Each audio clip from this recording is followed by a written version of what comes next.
Bismillahirrahmanirrahim. Assalamualaikum warahmatullahi wabarakatuh. Alhamdulillahilladzi wakafa. Pujian hanya milik Allah yang mencukupi kita.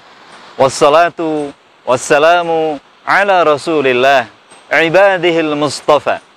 Salam dan salawat kita mohon kepada Allah, tercurah-curah kepada Rasulullah, hamba pilihan Allah, wa ala alihi wa ashabihi ajma'in, juga kepada keluarga beliau, istri dan anak-anaknya, dan semua sahabat ridwanullahi alaihim.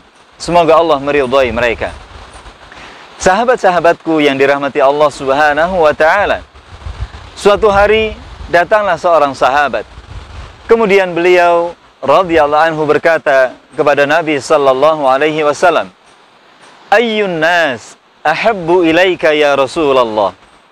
Duhai Rasul, siapakah manusia yang paling engkau cintai?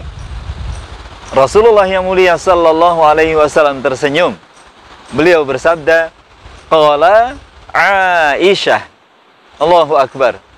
Beliau mengatakan, beliau mempersaksikan untuk kita bahwa wanita yang paling beliau cintai sepeninggal Ibunda Khadijah adalah Ibunda Aisyah radhiyallahu anha. Laki-laki tadi bertanya lagi, "Wa minar rijal?" Kalau dari bangsa laki-laki, kalau dari golongan laki-laki? Beliau bersabda, "Abuha," ayahnya. Allahu Akbar. Seorang wanita mukminah, wanita yang Allah sucikan dari langit ketujuh, seorang kekasih Rasulullah, anak atau putri dari orang yang paling disayang Rasulullah sallallahu alaihi wasallam. Tentu sangat istimewa. Sahabat-sahabatku yang senantiasa berharap ridha Allah, Ibunda Aisyah adalah sosok perempuan cerdas. Beliau dinikahi Rasulullah masa belia. Ketika itu ada perbedaan pendapat. Ada yang berkata 6 tahun, ada yang berkata 9 tahun. Beliau dinikahi sepeninggal Ibunda Khadijah wafat. Kemudian Rasulullah menikah dengan Ibunda Saudah dan dilanjutkan dengan menikahi Ibunda Aisyah radhiyallahu anha. Dalam riwayat Al-Bukhari, Abu Hurairah meriwayatkan bahwa 3 kali Rasulullah sallallahu alaihi wasallam bermimpi. Bermimpi, dalam mimpinya dipertemukan dengan seorang muslimah dengan tutup wajahnya dengan busana muslimah yang sangat anggun. Ketika dibuka wajahnya, ternyata Ibunda Aisyah. Esoknya beliau bermimpi lagi, esoknya beliau bermimpi lagi, dan mimpi para nabi pasti benar. Setelah itu beliau melamar Ibunda Aisyah radhiyallahu anha. Sahabat-sahabatku, Ibunda Aisyah tercatat sebagai perempuan muslimah yang paling banyak meriwayatkan hadis dari Rasulnya sallallahu alaihi wasallam.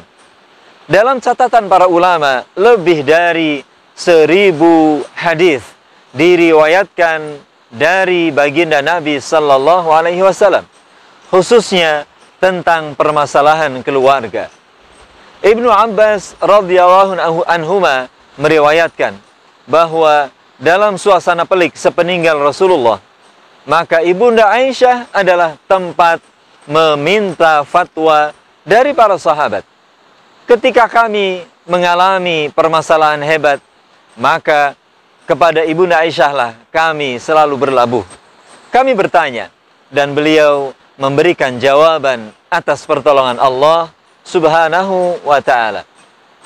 Ibunda Aisyah, perempuan muslimah yang disucikan Allah di atas, di 7 langit, di langit ke-7. Berdasarkan firman Allah subhanahu wa ta'ala dalam surat An-Nur ayat 11 sampai 26. Allahu Akbar. Beliau dikisahkan ada satu peristiwa perang waktu itu. Beliau giliran ikut Rasulullah. Qadarullah, kalung beliau terjatuh. Maka beliau kembali untuk mencarinya.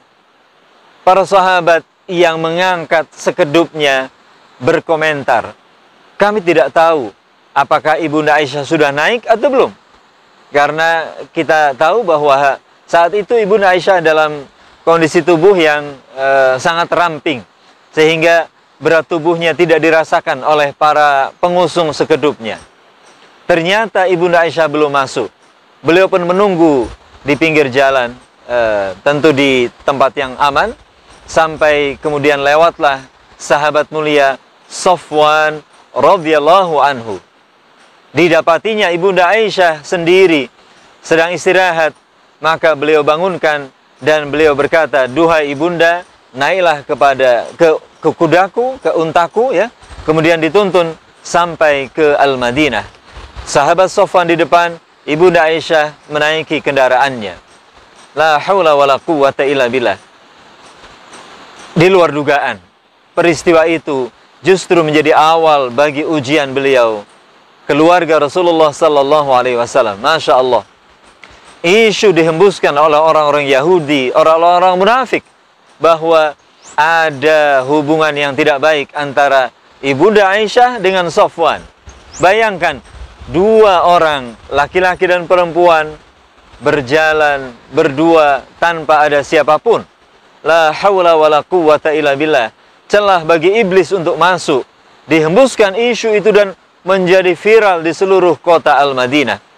Goncang keluarga Nabi sallallahu alaihi wasallam. Allahu akbar. Allahu akbar walillahil hamd.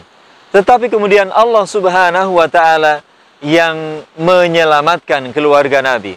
Allah yang berfirman tentang kesucian keluarga Nabi, tentang kesucian Ibunda Aisyah radhiyallahu anha. A'udzu billahi minasyaitonir rajim. Bismillahirrahmanirrahim.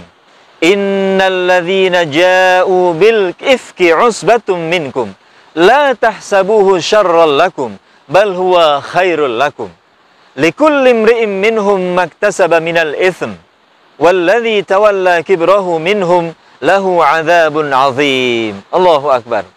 Sungguh orang-orang yang membawa berita bohong, menyebarkan berita bohong, mereka adalah kelompok kalian juga, orang-orang munafik. Janganlah kalian mengira bahwa berita bohong itu keburukan untuk kalian. Justru Allah ingin memberikan kebaikan bagi kalian. Setiap dari mereka yang menyebarkan berita bohong akan mendapatkan dosa yang diperbuatnya. Dan orang yang mengambil bagian terbesar, Allah berikan azab yang sangat pedih. Allahu akbar. Setelah itu Allah berturut-turut menurunkan firman-Nya hingga kalimat yang terakhir, sungguh Allah membersihkan Ibunda Aisyah dari tuduhan yang keji. Sesungguhnya orang-orang yang ingin perbuatan keji itu tersiar, mereka mendapat azab yang sangat pedih di dunia dan di akhirat. Sahabat-sahabat yang mulia yang dirahmati Allah, Ibunda Aisyah, muslimah, seorang wanita suci yang Allah sucikan dari langit ketujuh. Semoga kita mendapatkan teladan yang luar biasa dari seorang muslimah yang menjaga kesuciannya hingga wafat. Di akhir hayatnya, beliau insya Allah meraih surganya. Terima kasih. Subhanakallahumma bihamdika asyhadu an la ilaha illa anta astaghfiruka wa atubu ilaik. Assalamualaikum warahmatullahi wabarakatuh.